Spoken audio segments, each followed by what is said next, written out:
Good morning. You listen to FloorDaily.net, and I'm Kemp Harr. This morning, my guest is Bruce Zwicker, an industry consultant. Bruce, how you doing? I'm doing great, Kemp. I know you just got back from China, right? Yes, I did. Been 6 years since I've been there, so it was kind of due to get back. Is it true that they're focusing on Europe now and decided that the United States might not be a viable market for product out of the mainland? Absolutely. Ever since about 2018, when the LVT first tariff or anti-dumping was put in, there's been a shift away from China to some degree.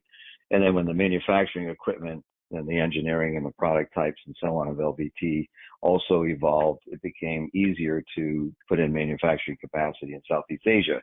So that shift's been going on for a while. But since the latest tariff changes, still now up in the air for China till November, for God's sake. Anyway, because of that, most of the manufacturing in China of flooring is way down. The plants were very quiet. Yes, they're looking at other markets. You know, you got Canada, you got Europe as a primary target, I would think, because it's the biggest market. We'll see what the Canadians do relative to the Chinese, relative to the U.S. It's another dynamic. And meanwhile, over in Europe, I was over in Sweden and earlier in the summer. You know, they're trying to raise barriers to protect themselves from the Chinese. There's a lot of people in China, aren't there? Yeah, I was there when the school kids were off, and it puts Times Square to shame. Just sea of people is absolutely incredible. All right. Well, your trip to China is the latest kind of talking about this first half of the year for the industry. Let me throw out the premise and then you can make some comments on it. So for the first half of the year, it looks like the industry's down a third year in a row. So demand by sector, just looking at independent retail replacement down about 5%, but the big boxes are flat to slightly up. So they may be taking some share in that R&R market. Builder market's all 5 to 7%. Commercial's still up 1 to 2%, and that takes the industry, my premises, down about 3%. What's your take on that? Yeah, I put the market down. It could be as much as 5, but it's certainly no less than down 2. So I think 3% is a pretty good number. You know, if you look at the results of the usual suspects, Floor & Decor, Mohawk, Home Depot, Lowe's, they're all kind of flat to +1 in Q2. Their outlooks are interesting. They range really between -1 and +1. Floor & Decor has got a -2 at the end of theirs. People I speak with who are thinking about 2026, you're basically looking at trying to guess. And so you say flat to ±1. So we really don't know. As you said, for the third year in a row, the second half is not going to be our savior. You know, for the full year, it depends on who you are, too. I mean, I talk with people who are up 7 or 8, and those who are down 12 or 15. So it depends on who you are, where you are, and what you're selling. And yes, the big boxes are doing better than average. Yeah, let me throw out a couple of stats. Floor & Decor, their comp store sales are up 0.4%, so basically flat, but up just a hair. But that's the first time they've seen growth on comp store sales since Q4 2022.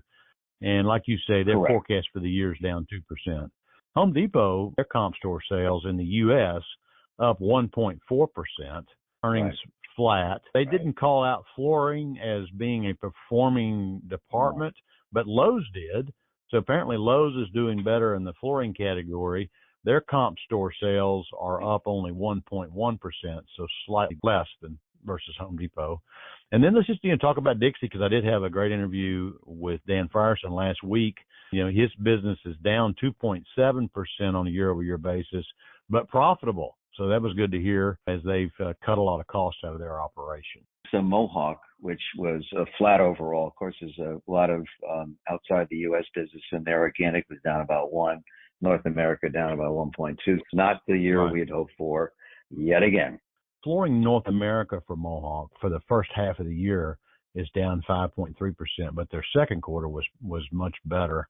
And they're buying shares back, which means their outlook, I mean, they're feeling good about where it's going to be because, if you're buying some of your own paper, you think it's going to be worth more down the road, right? Yeah, having domestic capacity is going to be a help, obviously. And for them, it's all about operating rate. I mean, it's all about the capacity utilization. Any uptick in the market is going to give them a pretty big boost pretty quickly. Mohawk in the longer term, midterm, is in pretty good shape. Well, I wanted to back up to one thing we talked about, and I agree with your numbers on residential remodel and new residential. I think new residential might even be worse then you're minus 5 to 7, but not much. The commercial, we all look at the ABI, and the ABI is negative, but yet the commercial business is still up. Now, we know that the pipeline feeds a lot of that, but this has been going on for a lot of months. I think it's been a negative territory for 31 out of 34 months or something like that. I think we've learned that the ABI is a very blunt instrument. It doesn't really tell us what's happening in the flooring industry in particular. Directionally, the commercial has been the thing that's saved a lot of people, and the guys in the commercial business are doing quite well. One more topic I want to talk about, because we got news about it today, are these price increases. Shaw started out with their price increase, and on the residential side, it was an 8% increase on imported products. On the commercial side, I think it's across the board, both domestic and imported. Dixie came out with a price increase. Today, we're running the story that EF has come out with a price increase. Theirs is 8% on imports and 5% on domestic. And I want to point out, it's interesting. I was looking back. We haven't seen a price increase, since the market's been soft for a few years. And this is the first price increase from these suppliers since 2022. So that's kind of interesting. I understand, too, that Mohawk may be sending out a letter this afternoon. So in our industry, we don't have a lot of pricing power. I mean, we typically get a price increase either because supply is tight, which doesn't happen often, and or a cost push, whether it be energy or vinyl plated products or lumber, the natural gas, the container costs, those kinds of things, cost push. When I look at it, a 5% increase by the time it's done usually probably realizes about 3% in actuality, because not everyone gets the increase to the same extent. It's difficult in this supply-demand situation to try to get a price increase, but the industry really needs it. Never mind trying to make up for the tariffs. You've got a lot of just general cost increases in running your business since 2022. I mean, the profitability of manufacturers just isn't where it needs to be. Your plants aren't running at the rate they should. You've got higher costs, and then you've got, if you're importing, you get the tariffs to contend with. The tricky part is we don't know exactly where all the tariffs are going to settle out. How do you raise your price on imports when they're coming in from different countries at different rates of tariff increase, right?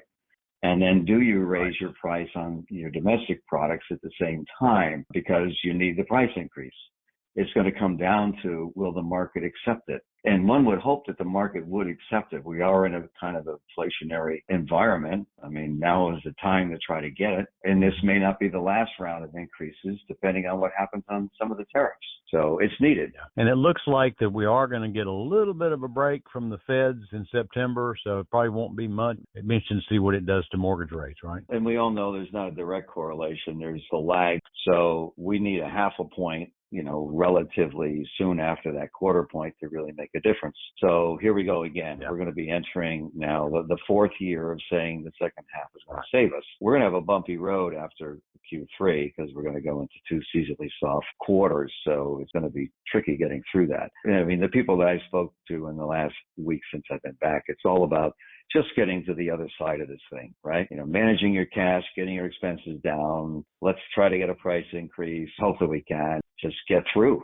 Well, not to single them out, but there's some people closing some plants. Some people aren't going to even make it to see the next uptick. I'm about to run out of time, Bruce. Great to catch up with you. You've been talking to Bruce Zwicker, a flooring industry consultant, and you've been listening to Kemp Harr and FloorDaily.net.